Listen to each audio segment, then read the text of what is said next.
Today, we're talking taxes. And we're talking taxes because taxes are my favorite subject. They became my favorite subject when I paid way too much in tax when I sold my company. And I was so happy and so sad at the same time. Today's guest had the same problem. He sold Teachable for over $200 million and then decided, you know what? He's going to go on a renegade to make sure that no entrepreneur pays more taxes than they need to. We basically invited him here and he was like, I could talk about my story. I could talk about my life. We were like, no, dude, talk about taxes.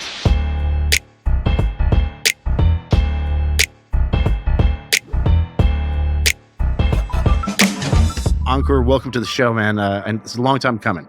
Yeah, I'm excited to be here. It's weird how I've now accumulated a lot of specific knowledge in this one kind of very narrow topic, and I'm excited to share it. And the summary of your story, and we'll talk about it a little bit later in the episode, but we want to talk about taxes. Summary of your story is prodigy entrepreneur, had a bunch of stuff, started in college. You started a company called Teachable, sold it for $250 million when you were 31. That was like a courses business. Now you've got a new thing, was called was called Ocho, now called Carry. And it's like a 401k, like a self-directed 401k thing.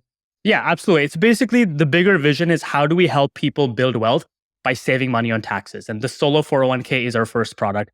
But yeah, that's the story. The quick sort of other bit is I did not grow up in America, so I knew nothing about the US financial system. Yeah. The country I grew up in never had taxes. Taxes were just not a thing that existed in Oman where I grew up. So the first time I heard about taxes was when I was 21 years old. And I was like, wow, you actually have to give money that you earn? This is crazy. But yeah, you got most of the story. By the way, before we talk taxes, I know we're supposed to just start with the taxes thing. Yeah. You have earned your seat on My First Million. You made your first $1 million when you were like 20 years old, right? With something pretty funny. Well, can you tell that story? Can you tell the fast version of that story? Yeah, absolutely. I was in college at Berkeley, and at the time, Facebook released a Facebook platform, so you could send gifts to people, answer quizzes, and all of that. And I built these viral Facebook applications starting from when I was 18 all the way to 20. And it was really fun. I mean, we created personality quizzes, like you could answer a few questions and find out how good a kisser you are or which friend's character you're most like. If you have to take a Facebook quiz to figure out if you're a good kisser, you're probably a bad kisser, right? Well, the funny thing is I'm not going to name names. One of the Facebook founders actually took that quiz multiple times. And I know that because you get their Facebook user ID in the database. So user ID number, I'm not going to tell you which number it is, was in our database. And we're like, wow, this person really wanted to know. But anyways, yeah, so we created these personality quizzes and then friend quizzes and stuff. And yeah, millions of daily users, was able to make $1 million before I was 21, which was pretty cool. Yeah, that's amazing. So you've earned your street cred here for us on My First Million. All right, so let's talk taxes. If I'm an entrepreneur, what are the biggest things that I need to know about taxes? What are the things I should be knowledgeable of and doing in order to save money? Cool. The first thing I think everyone should know, even people who are not entrepreneurs yet, is the US tax code is rigged in favor of business owners. It's very intentional, but you can look at a country's tax code and learn a lot about what it stands for. And in America, two things stand out. The tax code is rigged in favor of people involved in real estate. It's the most tax advantaged asset class. And two, people who start businesses. So the first thing I tell someone is if you are a full-time W-2 employee somewhere, if you are not yet a business owner, consider becoming a business owner since it is the single biggest thing you can do to optimize your taxes. Like that is just written into the DNA of this country. And it's something that I never realized until I started digging and was like, wow, there's the playbook for what you can do to pay less in taxes is 10 times bigger if you are a business owner. So it's rigged in favor of business owners and real estate. And most people kind of ignore this. I would say like the advice I got growing up was, go to a good school so you can get a good job. That's what winning was. And even the advice around money, which was kind of like, try to get like a raise, maybe 10%, try to save. But the hard part about saving is that your biggest expense is taxes, right? Your taxes might be 30 to 50%, depending on where you live and what bracket you're in. That's your biggest expense. And that's every single year off every dollar you make, unless you're able to shield it with some of these things you're going to talk about. I think, I don't know if you remember, but Warren Buffett back in the day had a famous quote where he's like, my secretary pays a higher tax rate than I do, right? Yeah. What an asshole. Well, I think the issue though, it's not an issue, it's just it is what it is. If you have W-2 income, I'm almost positive there's close to no way that you can reduce your tax liability other than maybe like minor percentage points. You can do crazy stuff by using your spouse. You can have your spouse become a real estate professional. So then you as a couple can write off real estate depreciation, but you have to get pretty fancy to do things with W-2. So you're right. There is a universe of things, it's just much smaller. And then, like, let's say I make $1 million a year as a business owner. Like, I actually don't know what the savings can be. I know with QSBS, I saved a huge sum, but I don't know what I could reduce my taxable income by as a business owner. But I know it's a lot, whereas the W-2, it ain't. Well, let's tell the W-2 story real quick because I know people in San Francisco that have high-paying jobs at like, a Facebook or a Google. And, they're marrying somebody and they're like, hey, guess what, honey? You're a real estate broker now. They're like, what? I don't want to do real estate. You're a real estate professional now. And it's like they have to get the status, and then they're buying Airbnbs in order to offset their W-2 income. We literally say that like tongue in cheek, right? We have a presentation on like how do you lower your tax bill as a W-2 professional. Point number 3 is marry a real estate professional. Like it's like tongue in cheek, but it actually is one of the very few things you can do as a W-2 professional. But I don't think anyone pays more in taxes than highly paid tech employees. Like in terms of tax bracket, that's about as bad as you can get. 2 people in San Francisco making $400,000 a year together, cool. You're paying half of it in taxes. Yeah, and it's before it even comes to you. It's just taken out of your paycheck before you even get it. All right, so let's say we are an entrepreneur. Sam mentioned QSBS. I'm guessing that's going to be number 1 on your list because it's such a huge advantage. Explain what it is, and then explain the kind of beginner level and then the advanced level version of doing it. Cool. So 4 big letters in the US tax code. This may be the single most generous tax break available today. It's called QSBS, Qualified Small Business Stock. This is insane. So when you look at all these tech companies being built and sold, the reality is most of them are going to have shareholders that pay very little in taxes. And that's because of what's called QSBS, which roughly says if you hold shares in a C corporation for 5 years, you pay no taxes on up to $10 million in gains. It applies to founders. It applies to employees. It also applies to investors. And it's such a generous tax break. You're forgetting the up to 10 million or 10 times your basis, whichever is greater. Great point. It's a great point. It's either $10 million or 10 times what you pay for the shares. As a founder, it's most likely going to be 10 million since you buy your shares for almost nothing. But this is massive. Like when I sold my company, I live in New York State. And in New York State, even New York State doesn't charge you taxes. So I only had to pay New York City taxes on the first $10 million in gains. And this is just by size of benefit, it's absurd, right? Because you think about W-2 employees getting taxed so heavily, and here you have startup founders, employees, investors paying nothing on $10 million when they sell their company. Shaan, I think California is the only state that doesn't recognize QSBS. There's actually 6. There's actually 6 or 7 states. There's a couple that partially don't recognize it. 43 don't. 43, you'd pay no state taxes as well. All right, everyone, a quick break to tell you about HubSpot. And this one's really easy for me to talk about because I'm going to show you a real life example. So I've got this company called Hampton, joinhampton.com. It's a community for founders doing between $2 million all the way up to like $250 million a year in revenue. And one of the ways that we've grown is we've created these cool surveys. And so we have a lot of founders who have high net worths, and we'll ask them all types of questions that people typically are embarrassed to ask, but provide a lot of value. So things like how much the founders pay themselves each month, how much money they're spending each month, what their payroll looks like, if they're optimistic about the next year and their business, all these questions that people are afraid to ask, but well, we ask them anyway, and they tell us in this anonymous survey. And so what we do is we've created a landing page using HubSpot's landing page tool. And it basically has a landing page that says, here's all the questions we asked. Give us your email if you want to access it. And then I shared this page on Twitter, and we were able to get thousands of people who gave us their email and told us they want this survey. And I could see, did they come from social media? I can see, did they come from Twitter, from LinkedIn, basically everywhere else that they could possibly come from. I'm able to track all of that. And then I'm able to see over the next handful of weeks, how many of those people actually signed up and became a member of Hampton. In other words, I can see how much revenue came from this survey, how much revenue came from each traffic source, things like that. But the best part is I can see how much revenue came from it. And a lot of times it takes a ton of work to make that happen. HubSpot made that super, super easy. If you're interested in doing this, you can check it out, HubSpot.com. The link's in the description. And I'll also put the link to the survey that I did so you can actually see the landing page and how it worked and everything like that. I'm just going to do that call to action then. And it's free. Check it out in the description. All right, now back to MFM. If you're not paying any taxes on 10 million in gains, you would normally otherwise pay long-term capital gains, which would be roughly 20%, plus there's like a 3.6% something extra fee. So it's like, basically 2.3 million is what you get net extra, correct? That's the actual in your pocket. In New York, substantially more. Don't forget, there's another $1 million plus in New York taxes that I'm not paying. Okay, cool. So, and then, so for California, you'll pay another 13% on top. If you're in one of the QSBS, free states, then you're saving another, let's say, million to 1.3 million in additional state taxes. So about $2.5 to $3.5 million in your pocket. Yep. Or I've got a friend who had a company who was, I won't say publicly, but Ankur, you and I are very close friend, who had a company that was, I think, an S Corp. He converted to a C Corp at a $30 million valuation. And so eventually when he sells, it will be 10 times 30. So $300 million. So that difference, which is, I can't do the math, but $270 million gain, that will be the tax-free portion. I was saving that for the advanced strategies, but yeah, there's a lot you can do to truly like multiply this benefit. So I heard about the 10 million thing and I was like, wow, this is insane. Like really, really cool. But then I found out that the limit is per shareholder per company. So where this gets interesting is if I give some shares to my mom, my brother, my dad, each of us now have our own $10 million limit. So as a family, we have a $40 million limit. Or if you go down the estate planning rabbit hole, which it's a little complicated, but at a certain point, hire an attorney, figure it out.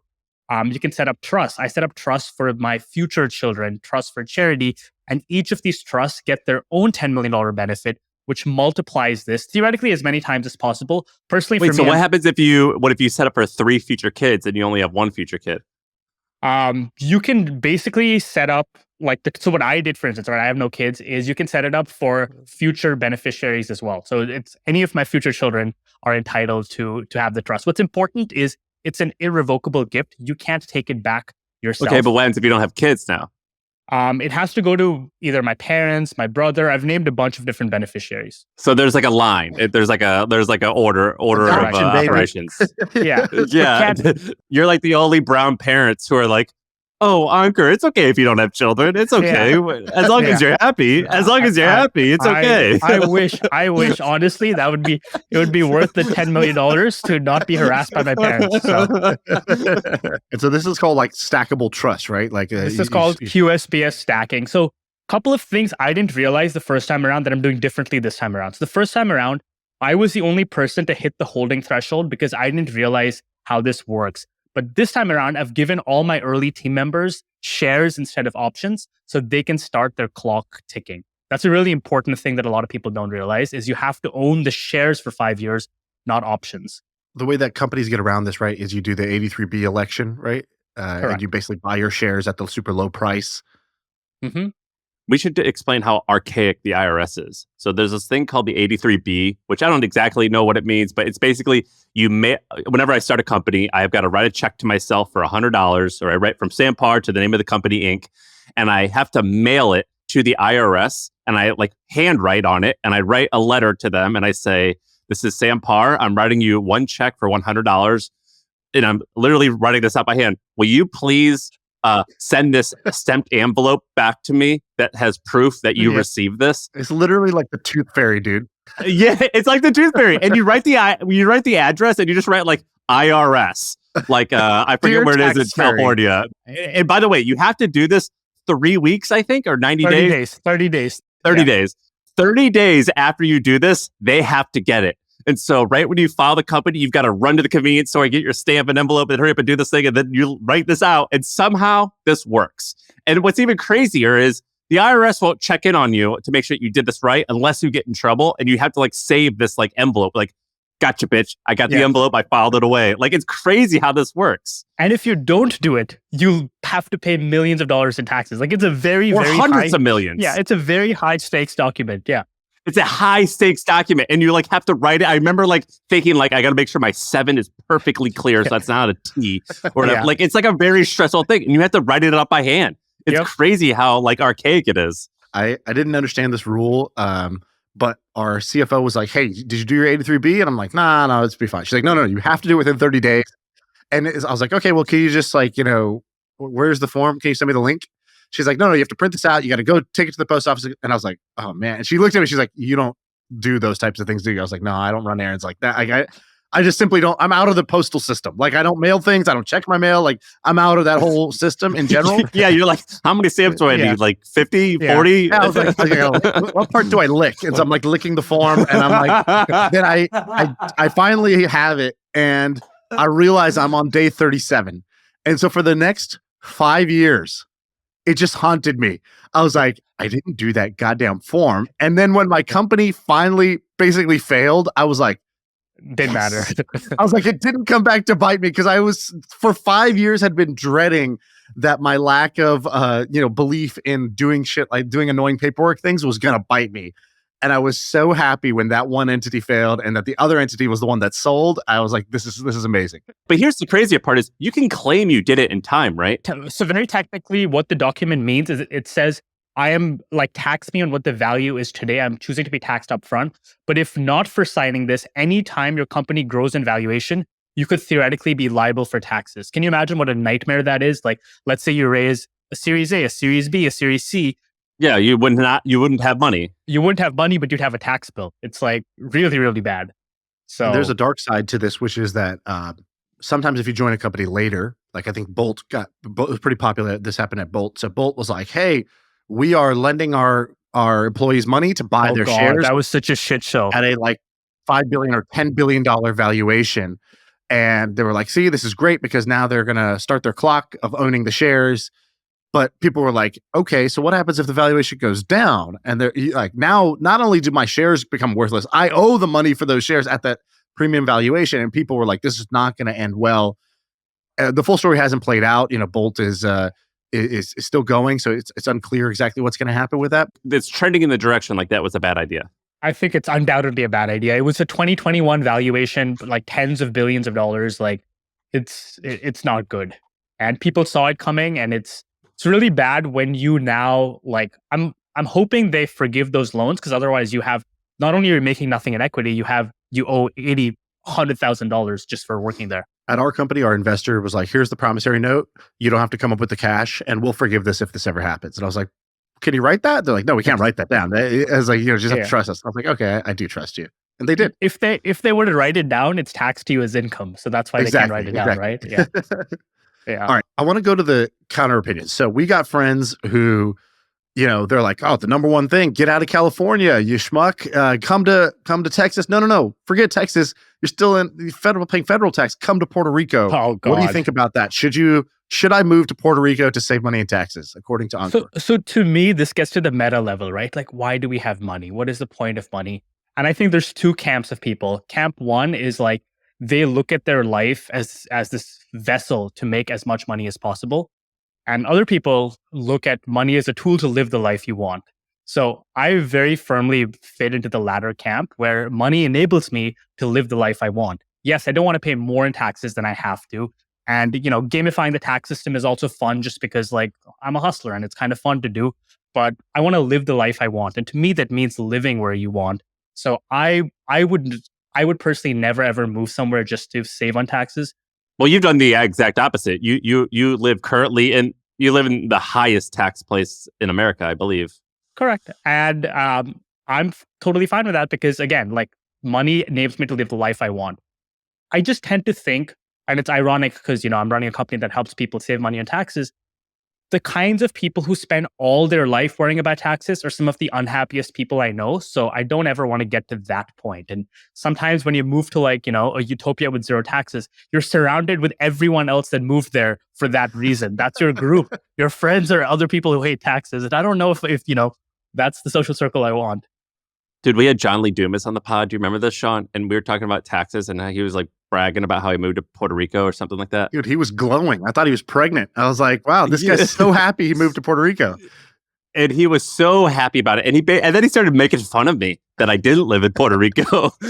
Like, do you remember that? He was like insulting me. And I was like, John, we're not close enough that you can make fun of me that hard. This is a podcast, sir. I think that the thing, a lot of people who listen to this podcast, we all share one goal probably. We have many different goals, but one we share is we all want financial freedom. And most people think financial freedom is, oh, I'm free to buy what I want, do what I want. It's the financial leather jacket. You're a financial badass now. All right, cool. But I think the real financial freedom is when money doesn't have a hold on you. So it's not about Exactly. you being able to buy and do certain things. It's that money no longer dictates your decisions. Money does not control you or make you do things that you don't want to do. And so it's more of freedom from money, not freedom to spend money.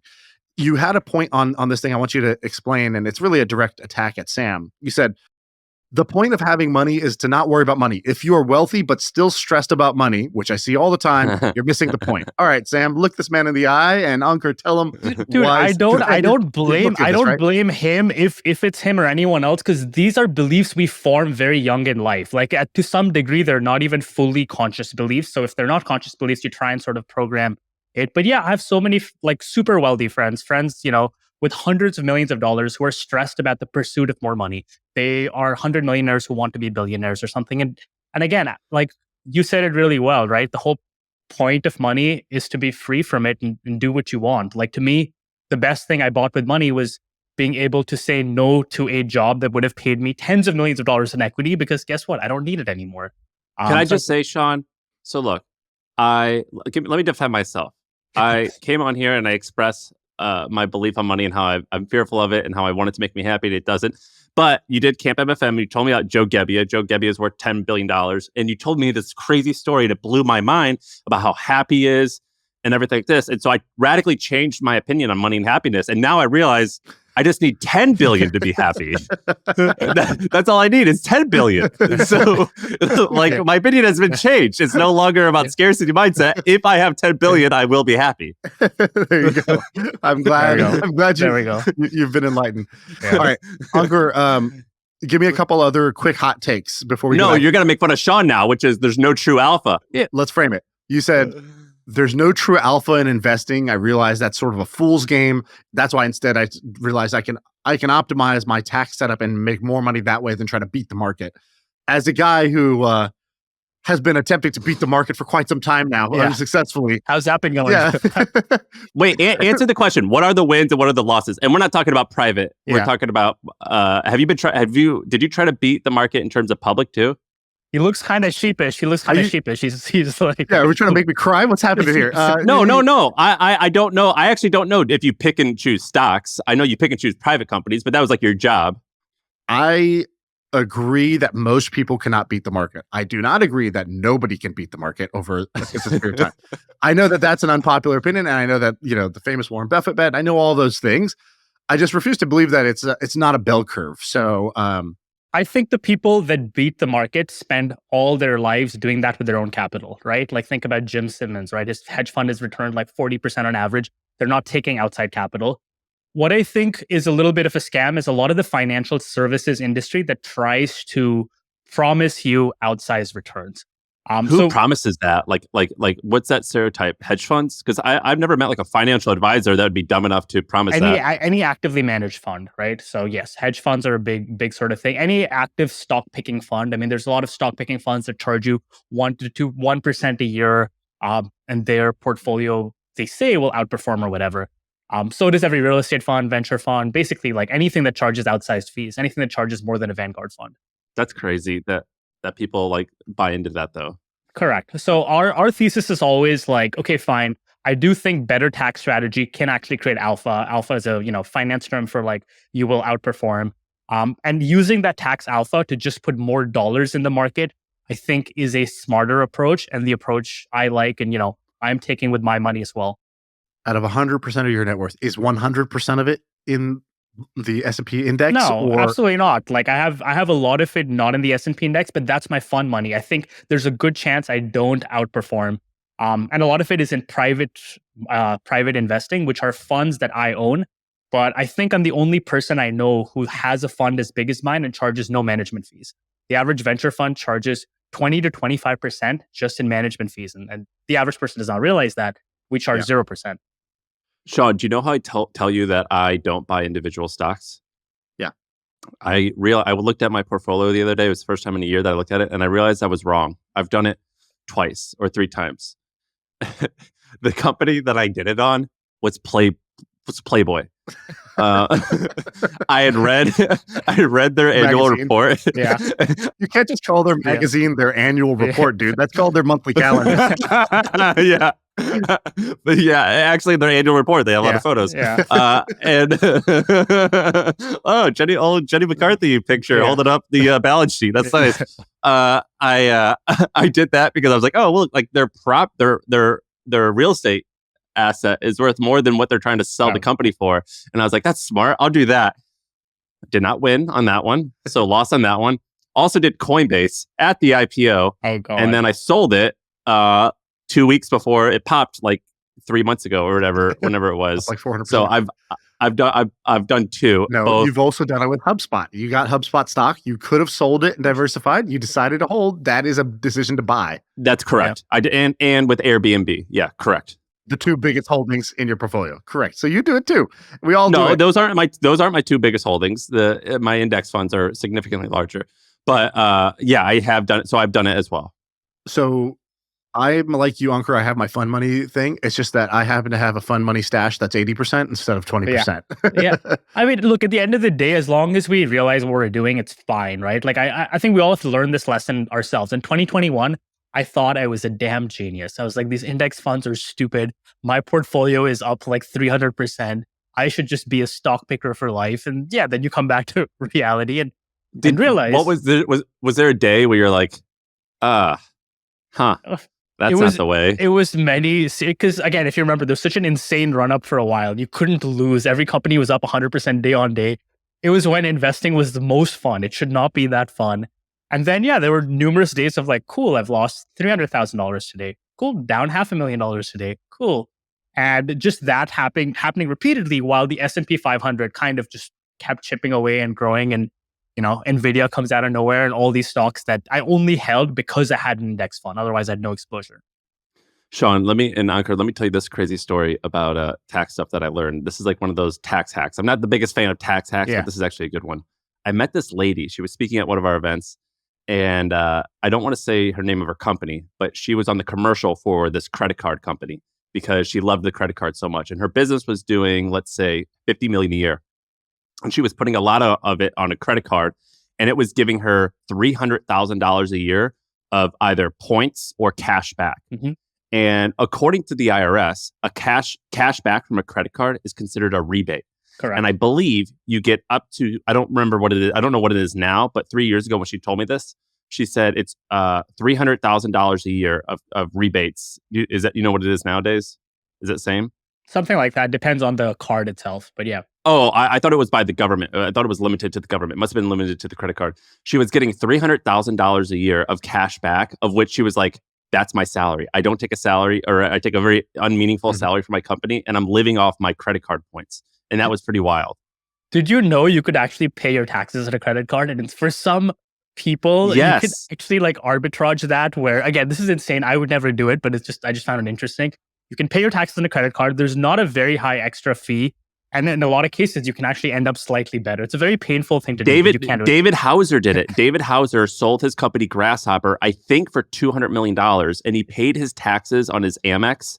And he called Amex and he told them what he was going to do. And so I don't remember what the bill is, but let's say $20 or $30 million of a tax bill. He paid that on his Amex, and he goes, I just got, a couple of decades worth of flights. That's hilarious. That's insane. But that's the other thing with credit card points is once you learn how to use them for travel, the cashback feels less good. Like, yes, the cashback has a theoretical value, but there's so much more valuable applied to travel once you kind of learn how the game works. What's the smart way to do it? Okay, so the thing you always want to avoid is never spend the points on your credit card website. That is the thing almost everyone does, and you lose a ton of value there. I do that. Yeah, so what you want to do instead is create an account with an airline. Like I do it with Emirates a lot because I fly internationally, or with Air France, KLM. The international airlines are the best. Look up a flight on their loyalty program, do the transfer. It takes like 30 seconds, and you'll probably save 70% points right there. No way. 70%? Yeah, I've tested this a lot because what these airlines do. It says transfer, like there's a tiny link that says transfer partners, and you have to. That's where you send your points. You never spend it in the thing. Dude, that's going to save you so many points. I've spent hundreds of thousands of dollars on flights over the past 10 years through Chase my Chase Life preferred changing. card. I found this out 2 years ago and it was life changing. Yeah, absolutely. What? You got hosed, bro. Yeah. It's so bad to do it. Wait, you knew that, Shaan? Yeah. I paid for this guy Mo Points. He's like this guy who'll call you, he'll teach you about credit card points. Or like he'll just be like, what's your situation? Here's what your credit card setup should be, and here's how to use it. And so he showed it to me, and I was like, wow, that was like the best $300 I've ever spent, because that one session, which I thought, oh, $300 to do this call, that's kind of a lot. Of course, I mean, the savings in just understanding how to book the flights better, because he's like, this is luxury travel. You want to travel first class all around the world? Here's what you need to do. And for me, I have an e-com business, so we're spending millions a year in ads. So he's like, you need this Amex Gold because it gives you 4x on every Facebook point that you, every dollar you spend on Facebook or Google. And so you're getting 4x multipliers. He's like, but then you got to transfer it out. And then you got to use this website like points.me or whatever to be able to search for points across all the airlines. Yeah. Wow. I think just transferring out is the 80-20. If you want to tell someone in one sentence how to do better, transfer your points out. Do you have any more of those little tricks? What else you got in your hat? Come on, magician, pull something else out. That's pretty awesome. Solo 401k. So that's the one that you have on here that I don't know anything about. What is a solo 401k? So solo 401k, this is the first product we built. And I had an LLC for a while. I was earning some random money. And I found this account called a solo 401k, which is like your corporate 401k, but it exists exclusively for you. And with that, you can do really cool things. So one, you can put in up to $69,000 a year. Typically, if you max out your corporate account, it's very hard to hit the max because your company match is not enough. But with a solo 401k, you can put in $69,000 a year, get that as a tax deduction. The second thing is you could do the whole thing as a Roth contribution. So if you read about Peter Thiel and how he grew his billion-dollar Roth IRA, traditionally with the Roth IRA, you can only put in $7,000. Can you tell the Peter Thiel story real quick? How did he use a Roth IRA to make billions? Oh man, this was both genius and kind of possibly illegal. But what he did is he bought his founder shares at PayPal with his Roth IRA. So he spent like $2,000 to buy PayPal shares that became worth $27 million when PayPal sold. And then he had $27 million to just make all kinds of investments. He allegedly bought his Facebook shares, 10% of Facebook from his Roth IRA. So he's going to turn 59.5 in a year, and he's going to have $5 billion tax-free, which is pretty wild. The wildest part about that, what you just said, is that Peter Thiel only made $27 million selling PayPal. Yeah. Yeah. I didn't realize that me and Peter Thiel are sort of, we're sort of, apples and apples, I guess. Yeah. Right, Sam? Like the hustle and PayPal netted the founders very similar amounts of money. That's kind of amazing. Well, what we don't know is if Peter Thiel had other shares not in his Roth IRA, which is quite possible, actually. Ah, damn. News too good to be true. Let's just take it. Yeah. Probably not. He's going to have to show that to me for me to change my opinion. Yeah. I'm not going to let facts get in the way of me beating Peter Thiel. Yeah. What about, can a person have more than one 401k? Yeah. So that's what's cool is if you have a full-time job and a side hustle, you can have a solo 401k for your business while still contributing to your employer 401k. But because it's your own 401k, you can invest it in anything, right? Your employer 401k has a list of very specific assets. With a solo 401k, you can invest it however you want. If you need liquidity, you could borrow up to $50,000 from it. It's simply the most powerful retirement account in America, but it's not available unless you have your own business. Isn't the normal 401k kind of a racket? Like the thing where they're like, you can only buy these funds using our 401k? Is that because they get a lot of them have fees? No, it comes from the 401k provider. The long answer is corporate 401k plans are subject to ERISA laws like Employment, Retirement, Investment, Something Act. And those acts are just there to protect employees. But as a result, employers can't do things that help them. Like there are limits on how much you can contribute to yourself if your employees are part of the same plan, limit to investments. But if there's no employees, go crazy. So the solo 401k, you could put that in, could you put in real estate? Could you put in anything? Is it absolutely? The only thing you can't do, which is where the whole Peter Thiel thing may be slightly illegal, is you can't have a self-dealing transaction. So I can't invest in my startup. I can invest in Sam's startup. That's totally fine. But I can't invest in my own company. I can't invest in my house, but I can do commercial real estate. Gotcha. Okay. Well, that's not self-dealing for him, is it? That's just a major angel investment. He was the founder too, which is why it's sketch. He was the founder of PayPal, remember? If he was just an angel investor, it's fine. But Oh, he was I a was thinking You founder. about shouldn't say Facebook. too much. He might, we might. It might be an accident for Ankur. And if you keep talking like this out loud, he's got $5 billion riding on nobody paying too much attention to this. So, yeah, I mean, look, so people ask us all the time, can I do what Peter Thiel did? And I was like, look, it may be fine if you don't own over 50%. I wouldn't, because again, like the thing with the IRS is a lot of these things are not clear rules. They're rules written a certain way. Someone interprets them somehow. The IRS challenges it. Sometimes the IRS loses in court, and that's how loopholes are established, right? So like the problem that I have with my personal bookkeepers or accountants, my CPA, like they're pretty reactionary. So it's like at the end of the year, like we are dealing the problems, and then everyone makes the same thing where they say, next year, I'm doing this right. But I'll worry about it in like 2 or 3 months, and then 2 or 3 months becomes like way later. That's and the real you're like, New Year's resolution, to be honest, is the 3 week Yeah. after you file your taxes is the real New Year's resolution. To be honest, candidly, that's the problem we're having, because right now we're realizing we have to educate the CPAs a lot. And almost everyone that comes to us, and this is a biased sample, they do not like their CPA. And we don't do that yet, right? Like maybe there's a world we'll do it. But who do you have? Like, do you hire like a tax strategist who is like more offensive? And do they work in tandem with your CPA? What do you do? So for me personally, once I've gone down this rabbit hole, we're doing this internally. We have a program where we help people with the tax strategy part. We don't do tax filing. So I'm basically using our own services. But yeah, there's a big part that's tax strategy that is not the person signing off your tax return. Should they be separate? The way the world is written today, the like just laws and stuff, it is, because the person filing your taxes typically doesn't do that much strategy. It's sort of just why, like, even if let's say you want to set up a trust, you need an estate attorney who's different from your financial advisor, who's different from your accountant. And to the average person, you're like, why? Why can't one person do this? And those are the kinds of things we're thinking a lot about. Like, how do we productize this in some way, shape, or form while still being compliant? Because compliance is a big, big, big part anytime you try and build these kinds of businesses. So I was so, stressed out last tax season, that I was like, okay, how am I going to do things differently this year? So I was like, I'm going to treat this like it's my own business. It's its own product. It's its own company I'm starting. And so I was like, I'm going to go on a roadshow, and I'm going to go and basically see who's out there. Go give me your best pitch.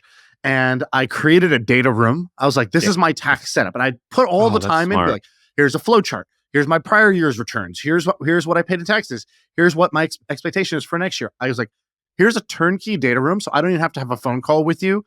I'm like, I have the phone call, and on the phone call, I tell them exactly what I want. Because for some reason, I would like go to these tax people, and I think it's an insecurity. It's like, because I don't know as much about taxes as you, I kind of defer everything. And I almost become like, I work for you. And then I'm like splash water on my face. I'm like, wait, no. I'm paying you. Hold on, wait, this is backwards. Yeah. You work for me. I forgot. Yeah. Why am I pretending like I have to tiptoe around even asking you for what I want? And so I go in and I'm like, I felt this way. I never want to feel this way again. I want somebody who's going to take care of everything. Everything from I want you to be able to pay bills if I need you to, up to filing my returns for all of these. I got 12 entities, all 12 entities. And I need you to do strategy, and I need you to be coming to me every quarter with proactive suggestions about what I should be doing. That's what I want. Who can provide me that? And I went on tour basically, and it's such a better way than I was doing before. I highly recommend this for anybody who's like has enough income and kind of business value where that makes sense to do, which I don't know what that number is. Probably different for a lot of people. It wouldn't have made sense for me 3 years ago to do that. It's like, whatever, you're paying, a couple $100K in taxes, or, even $1 million in taxes, probably not worth that much effort to go do. But as you scale, I think it's important to do that. I'm realizing now. Yep. And I also think it has to be a collaboration. It's very hard. A lot of people are like, oh, if I had a tax guy, they would solve all my issues. But a lot of the best strategies, they're like long-term, right? Like, let's say you want to start a business to get acquired 5 years later. That's the kind of stuff that you like need a partnership to be discussing, and have someone you're working with somewhat at least quarterly, right? Because there's a lot of this stuff that like this, the more you know, the more you'll push them and the better the things you'll achieve.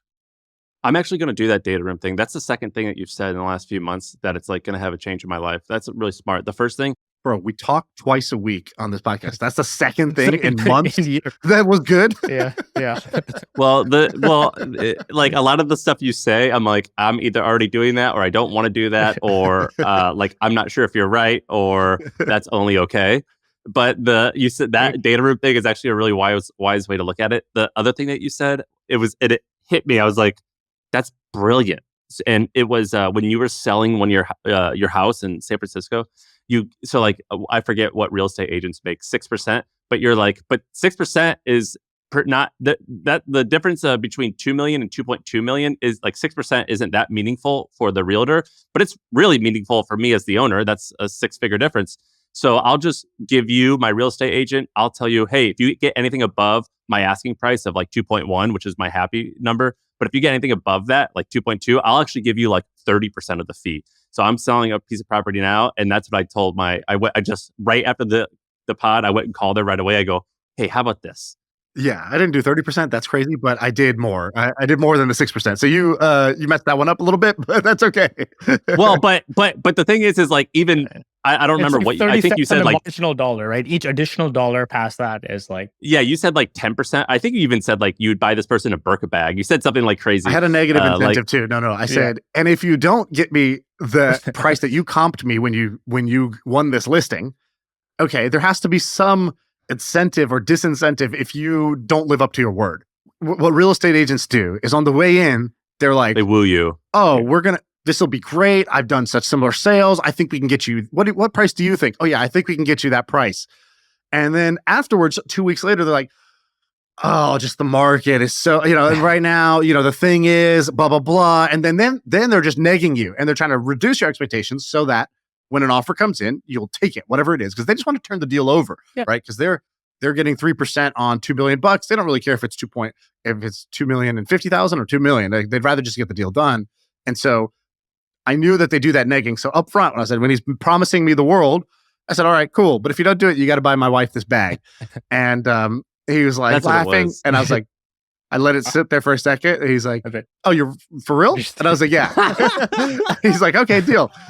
And then literally when we were coming to do the deal, he's like, I really don't want to buy your wife that bag. Let me go back to them and see if I can get more. And he got an extra like $30,000 after that, that last comment. So I appreciate it. The reason why it broke my frame was because these are like, a realtor is like, you think like, well, for some reason you think this is just the law, or like there is no negotiating. Like this is how it's always been done, and I must do it this way. I'm just and when I was thinking about it, I was like, no, that the way that he actually said is 100% better.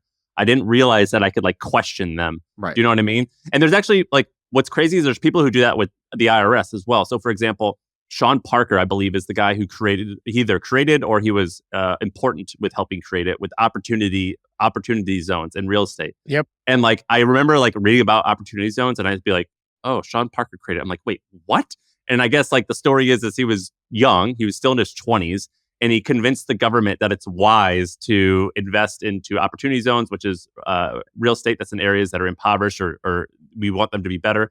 And I'm like, how ballsy of that kid to go and convince the IRS or the government that this is the right move. And I love like stories like that. And it was a wild story. Let's do a couple more before we finish. So you said owning real estate with your business. What's this one? Yeah. So another great example, right? So Sam said, okay, what if I have $1 million in business profits? Like, what can I do to lower my tax bill?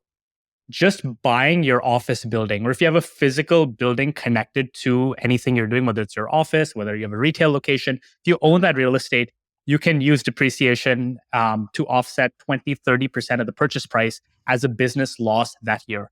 So, which is why you'll see a lot of old school businesses, they actually own their properties. They're not just renting, since you just save so much money. People take this, you can also do this with cars and, buy a vehicle attached to your business. You have the whole like insanity where you can actually depreciate more of the purchase price if your car weighs over 6,000 pounds. Which is insane, and why you have the whole like G-Wagon tax write-off meme. But yeah, owning real estate with your business is massive. That's like the classic like immigrant story, which is like a mom and pop like came here from Vietnam, and then they eventually bought their corner store building, and then the building becomes worth significantly more than the corner store. And then they bought their G-Wagon. And the G-Wagon. Yeah. Like again, like business owners were already very favored, as were real estate developers. But when Trump was in office, he actually took it to the next level with the Tax Cuts and Jobs Act that basically doubled those benefits. It gave an extra benefit to business owners where they get to deduct 20% of their income, called qualified business income deduction. And it allowed real estate developers, and your boy Nick Huber talks about it all the time, to do what's called bonus depreciation and depreciate 20 to 30% of the purchase price upfront. So even though the code is already written this way, there's always new incentives to further make it even better for business owners and real estate developers. Let's do some of these other things. You had a good thing on happiness. I want to read it to you. Basically, you were like, happiness, it's not that complicated. What are the four things that actually matter when it comes to happiness? Yeah, I mean, look, after I sold my company, I spent 2 years traveling, chilling. I was like, wow, we spent all our lives waiting to like retire. What if I just lived a retired life now? And a lot of it was like, okay, fine. What are my happiness triggers? And I found for me it was very, very simple. The two like critical things for like my environment were plenty of time outdoors, ideally with sunlight, like constant movement. Like Sam didn't believe me when I told him I walked 20,000 steps a day. I had to produce receipts. Doing work. That's an insane amount. That is an insane amount. 3.5 years. It's just what keeps me Dude, going. my trailing 90 days, because we had the baby, was 3,100 steps a day. Yeah, that to me that's misery. Like I need to be in motion. What do you do to get those 20,000 steps? Like, did you like replace meetings with walking meetings or something? Or what did you do in your walking habits meetings, phone calls, like a big part of my routine, playing sports every day. Though again, like it's winter here, and that's why I hate winter, because like now I'm not getting my outdoor time and my walking has come down a lot. But yeah, so happiness triggers: movement, being able to spend time outdoors, having a higher purpose. For me, that's work with meaning, but for other people, it's religion. It's just something that is like bigger than themselves. And 4 is like relationships that count.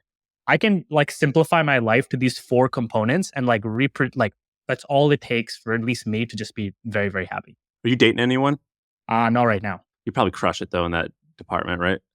Yeah, look, I mean, again, I enjoy being single, but at the same time, look, I'm 34 years old and the parental pressure is ramping up. We'll see how it goes.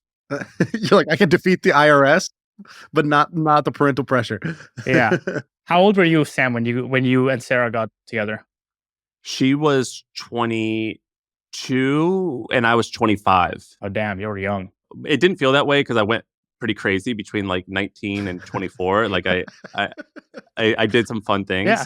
I've actually drank a beer with you. There's not a lot of people at this chapter of your life that have done that, but yeah. Yeah, that's true. Yeah. That's true. And I had a lot of fun. I did this cross-country motorcycle trip, and after I just sold the company, and I didn't sell it for a lot of money. I had like $50,000 in my bank account, but I was like 23 riding my motorcycle cross-country, telling people I just sold my company on Tinder. Was this apartment list or whatever? Yeah. It was 2 apartment lists. Yeah, and I just hosted a conference, so I had money, and like I was the coolest guy ever for like 8 weeks, and then I met my wife like right when I got home.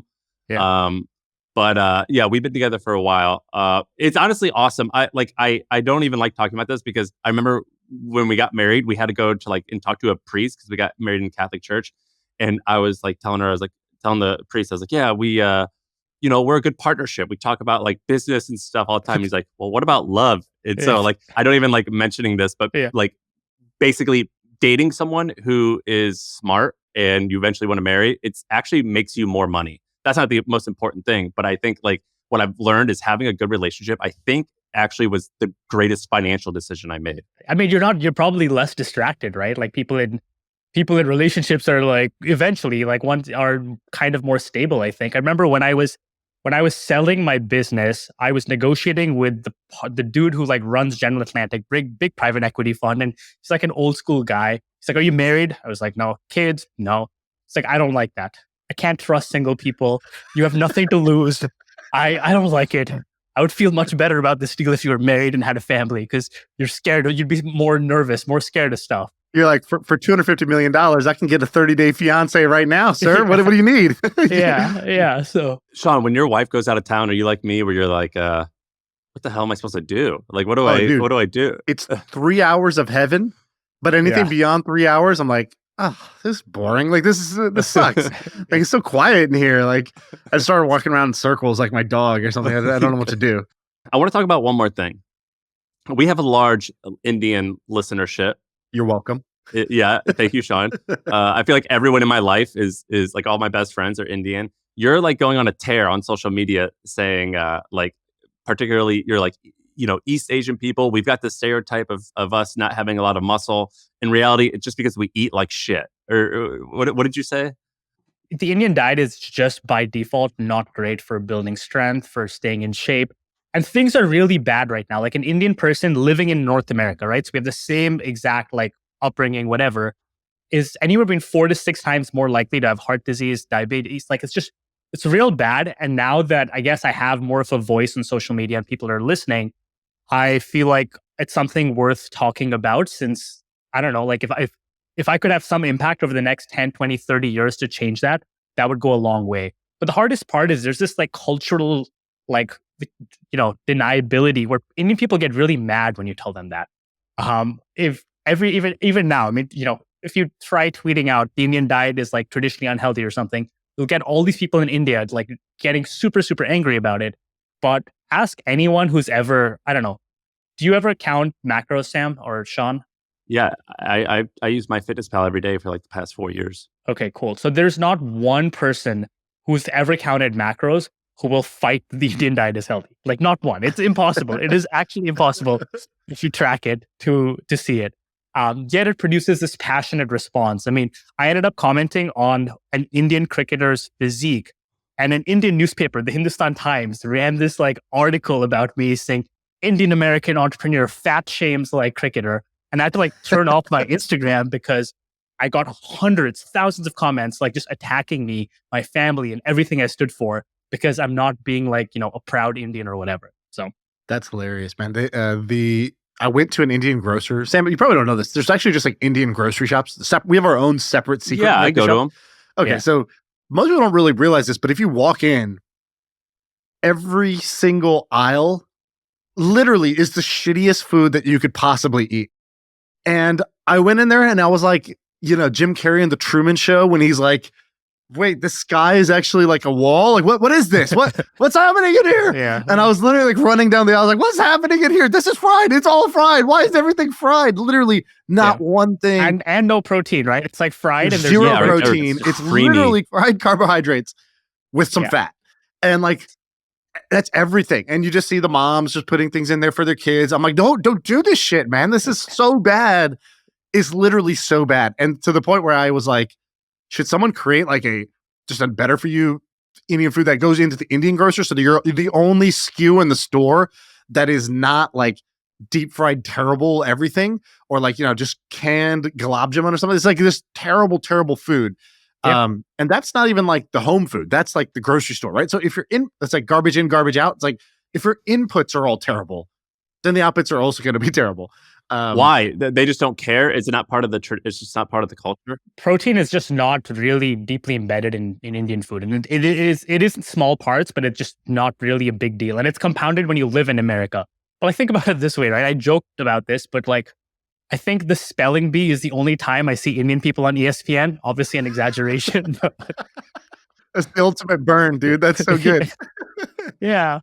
I mean, look, as an Indian person, I can say it. I don't think you can say it, Sam. You'd get canceled. But yeah, it's like it's really not good. But what I think is, optimistically, my generation, we're seeing people being aware of this. We're seeing this changing. A lot of South Asian people, right? They're always like, even like Balaji was on a podcast. He's like, oh yeah, I did like as well as I could for my South Asian genetics. I actually think that's kind of bullshit. I think South Asian genetics are honestly not bad at all for people who work out and kind of eat clean and whatever. I mean, all the Indian friends I have that have put in the effort have seen results. But the whole stereotype, I think, starts because of the diet. Yeah, I've been on an Indian food kick lately, and it's been all like coconut milk, and so I've just not been using that, or coconut. It's just all creamy shit, Yeah. and it tastes so good going in, but it does not feel wonderful. It's so funny too. And Indian parents, when they feed you, because I'll be like, Mom, why did you give us this? And she's like, this is good for you. I'm like, well, how is this good for you? And she'll be like, gives you energy. And I think they literally took the idea of calories as like, calories like a measure of energy. It's like, they were like, gives you energy. This carbohydrate, you're going to have so much energy. And I'm like, that's not how it works. And then even they're like, oh, dal has tons of protein. It's like, lentils basically. It's like, yeah, but has like, the macros on dal are like 20 grams of protein, 35 grams of carbs, and then you add butter, ghee, and like oil to the thing to make it taste good. It's like, well, that's not really going to help then, right? Like that. And dal is your protein in the rest of your meal, right? So you have all this other stuff and you're like, oh, for protein, I'll have dal. That's a great example. And yeah, like Indian people will, like the Indian Express actually ran an article being like, yep, we thought dal had a lot of protein too. Like the awareness is increasing now, but it's pretty slow. I went to a what's it called? Is it Holi or Holy? Holy. A holy celebration, and it was naan with ghee is a ghee, so like that clear butter, and then tons of buttered chicken, but instead of chicken, it was cheese. Oh god! And then it was like and then it was like the dessert was fried dough in maple syrup. What do you guys call that? Gulab jamun. It's delicious. By the way, it's delicious. So like, don't. It's good for you because it made me smile, and smiling is good for you. But it didn't feel great 2 hours later. Yeah. And here's what's changing though: is now Indian people are really wealthy. There's 4 million Indian people. They have an average income of $100,000. The wealthiest ethnic group. So I do think things will change. Like it used to not be a very viable market, but now there's a lot of us and it's a very big market. So I think all of these businesses also make good commercial sense. If you read in our comment section on YouTube, the most recurring comment is, Shaan, you look great. Shaan, are you losing weight? Shaan, that beard looks wonderful. So Shaan's going to be a sex icon. $10 on Fiverr, you can get that. Anybody can get that for you. You just go pay on Fiverr. You can get people saying how good you look on YouTube. I guess everyone's commenting on Shaan's looks, except for like they'll make fun of his outfit because he wears like a Mickey Mouse T-shirt, or they'll be like, Shaan, your workout program, it's working so well. Like people are just sucking up to him so much. Well, yep. Thank you. And Ankur, where should people find you? How do they go and use your product that helps them with taxes? Yeah, absolutely. We're called Carry. We're at carrymoney.com. And if anyone wants to set up a solo 401k or just get better at what they pay in taxes, check us out. Appreciate you. Thank you. All right, thanks for coming, man. Sweet, man. This was fun.